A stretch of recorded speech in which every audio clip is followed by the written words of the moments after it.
Welcome, Dr. Denise. Thank you for coming. Thank you so much for having me. Absolutely. So you're my personal naturopath. Yes. So I've been seeing you for some time now, and you've helped me so much with hormones and just in terms of maintaining balance. And so today I was just hoping to ask you a few questions, but before we get into that, can you introduce yourself and tell us more about naturopathic medicine? Yeah, absolutely. So I'm a naturopathic doctor. I've been practicing now for over 8 years. Okay.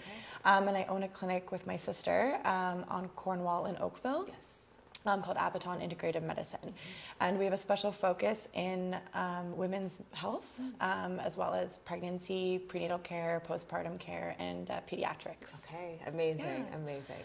And naturopathic, I'm not sure if many people are familiar with naturopathic medicine or what naturopathic doctors do, but we're trained as primary care practitioners, and our toolbox treatment is a whole range of modalities that we can use. So bring in aspects of Asian medicine, which can include acupuncture as well as botanicals. We use a lot of botanical support as well, which is herbal medicine, high dosing vitamins and minerals, and then diet and lifestyle counseling as well.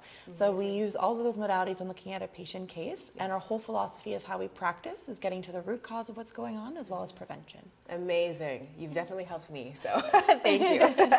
Okay, so let's talk hormones. Okay, so I just have a few questions here. I'm going to read them off. For sure. So what do we need to know about hormones and how they impact one's ability to lose weight?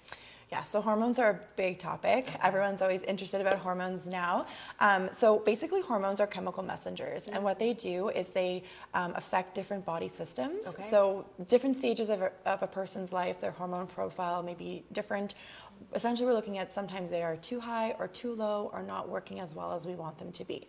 So there's a couple of things that can impact how hormones function in the body, and we want to be mindful of those when we're looking to find the root cause of why someone may be experiencing issues with weight management. So digestion's a big one, digestion and elimination. We want to ensure that the person is eliminating properly, and then we want to look at just their digestive health in general. Our balance of our good bacteria and bad bacteria can have a huge impact on our hormonal health as well, as again affecting how we're eliminating. Constipation's a big thing, loose stools, IBS, things like that. That's one factor. Then we want to take a look at inflammation, what's causing inflammation. There's lots of different things that have been causing inflammation. We want to take a look at blood sugar regulation and insulin resistance. Again, a big one for helping support hormone management. And environmental exposures is another big one. So our diet and lifestyle, as well as the environment around us and how it's affecting us. Oh, wow. So can you speak more about how inflammation, I guess, prohibits us or challenges us from losing weight in the body? Yeah, so inflammation, so it can come from, again, a variety of different reasons why there can be inflammation. There can be environmental factors, there can be disease processes, there can be blood sugar dysregulation, and they can set off basically preventing us from our body to working as well as it should be when the inflammatory pathways, when that inflammation's there and in any aspect. So that is definitely one we want to be targeting when we're looking at weight management and just general well-being. Inflammation can present itself in many different ways. It can cause fatigue, it can cause someone to feel unwell, it can cause, again, blood sugar issues and things like that. So it's one of the things we want to just be mindful of and take a look at and assess that patient for when it comes to weight management. So that brings us into our next question. So how would you suggest someone go about having their hormones tested, and how is this different from standard blood work?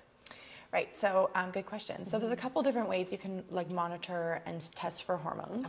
I do actually like starting with blood work for some patients. So again, it depends on how old the patient is and where they are in their life. That will kind of guide me on what type of testing I'd like to implement. So blood work is something I will use often at various different times of someone's life. So we look at blood work, not only do we look at just those hormones necessarily themselves on certain days of a woman's cycle, but we'll also look at other factors that may be affecting those hormones too. So again, like blood sugar regulation, as I mentioned, insulin levels, we'll look at that. I also have inflammatory markers I will look at, and then just basic nutritional markers. So things like iron, B12, all of that. We want to make sure that they're in all in optimal ranges to support the body in general. And then if needed, or if I think it's necessary, then I will also recommend additional third-party testing that we use at the clinic that takes a little bit of a deeper look. Something I use often is actually called the Dutch hormone panel. It's a test that looks at how the body's eliminating hormones. So I can look at basically the pathways of how your body's eliminating your estrogens, your progesterone, testosterone, as well as how the body is cortisol patterns throughout the day as well. So this gives me a little bit more insight on where to go and guides me a little bit more on treatment protocol. Amazing. So I often suggest clients see you when they're expressing having challenges in these areas, and for that blood work specifically, because that's really helped me out. Usually we'll start with the blood work, and then I'll based on how things are going or what I see from there, then I would recommend additional testing if I think it's necessary. Okay, amazing. So Dr. Denise, can you tell us more about how inflammation impacts our weight loss journey? Yes, absolutely. So inflammation can come from a variety of different reasons. So someone can have inflammation from a disease process, or they can have inflammation from environmental exposures. Blood sugar dysregulation can also cause inflammation. So identifying what may be causing inflammation within the body is really helpful. Inflammation itself can also cause our stress hormones to change, which will then impact our other sex hormones and things like that. So we definitely want to be addressing what the root cause of any inflammation that is there may be. Okay.